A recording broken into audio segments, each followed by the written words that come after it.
আশা করা যায়, খরচ খরচা বাদ দিয়ে সবকিছু মিলে হয়। আপনার এই যে কফিটা যেগুলো করেন এগুলো কি আপনাদের কি ধরনের মানে কি ব্যবহার করেন, মানে কি টিএসপি সার দেই, দানাদার বীজ দেই, তারপরে দিয়ে এগুলো বোনা হয়। বোনার পরে আপনারা চালানের পরে আমরা ওই আবার টিএসপি দেই, তারপরে অনেক সময় স্প্রে ভিটামিন আছে এগুলো দেই, দেওয়ার পরে আপনারা আবার বুনে দেন। আচ্ছা, এটা বোনার কতদিন পর গাছ উঠে? এক সপ্তাহের মধ্যেই গাছ জ্বালায়।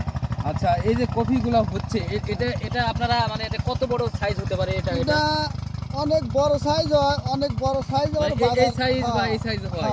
তারপরে আপনারা ছোট সাইজ রাখলে এটা টান বেশি, মানে বাজারে লাই ভালো। মানে এই যে কফি যে দেখতেছেন, এই কফিটা কতদিন পর বাজারজাত করা যাবে? এটা এক সপ্তাহ। আর এক সপ্তাহ পরে এটা বাজারজাত করা যাবে। এই এক একটা মানে কেজি ভাव বিক্রি হয়? হ্যাঁ, এটা কেজি ভাव বিক্রি হয়। কেমন মানে কত টাকা মানে কেজি? আনুমানিক 30 টাকা কেজি। 30 টাকা কেজি আপনারা বিক্রি করবেন।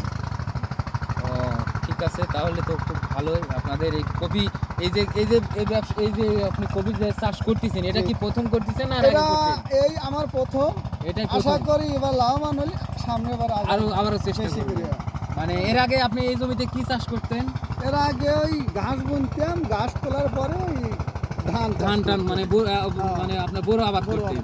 কিন্তু আপনারা মনে হচ্ছে না যে গতবারে যে ঘাস করেন, বড় ধান করেন, তার চাইতে আপনারা এই আবাদটা আপনাদের কাছে ওই অন্যান্য বছর ঘাস আবাদে বড় আবাদে যে টাকা হয়, এবার শুধু এটাই করি, সেটা মানে আপনারা এই যে কফি